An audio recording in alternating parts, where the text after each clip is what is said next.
Hi all, welcome back to ఎంసెస్ handmade jewellery. ఇంకో beautiful డిజైన్తో మళ్ళీ మీ ముందుకు వచ్చేసానండి. ఇది వచ్చేసరికి మనకు లక్ష్మీ నక్షీ బాల్స్, లక్ష్మీదేవి రూపున్న నక్షీ బాల్స్, తర్వాత Swarovski pearls.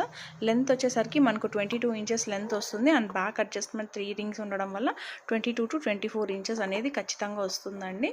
So ear rings కూడా ఇలా లక్ష్మీదేవి వచ్చి స్వరోక్షి పర్ల్ అనేది ఇచ్చాను. క్యాప్స్తో వైండ్ అప్ చేశాను అటు ఇటు. సో మీకు లుక్ వైజ్ చాలా ఎలిగెంట్ లుక్ అనేది వస్తుందండి. నచ్చితే డిస్ప్లేలో ఉన్న వాట్సాప్ నెంబర్కి పింగ్ చేయండి. ఓవరాల్ లుక్ అనేది మనకి ఇలా వస్తుంది. సో సింపుల్గా ఇది వేసేసుకోవచ్చు. మీరు ఏదైనా పెండెంట్స్ ఉన్నా కూడా హ్యాంగ్ చేసుకోవచ్చు అండి మధ్యలో. ఇది లక్ష్మీదేవే కాకుండా మన దగ్గర వినాయకుడు కూడా, అంటే రూపు లక్ష్మీదేవి కాకుండా వినాయకుడు కూడా అవైలబుల్లో ఉన్నాయండి. సో వినాయకుడు కావాలన్నా మనం కస్టమైజ్ చేసిస్తాము. దీని ప్రైస్ వచ్చేసరికి మనకు 1450 రూపీస్ పడుతుందండి.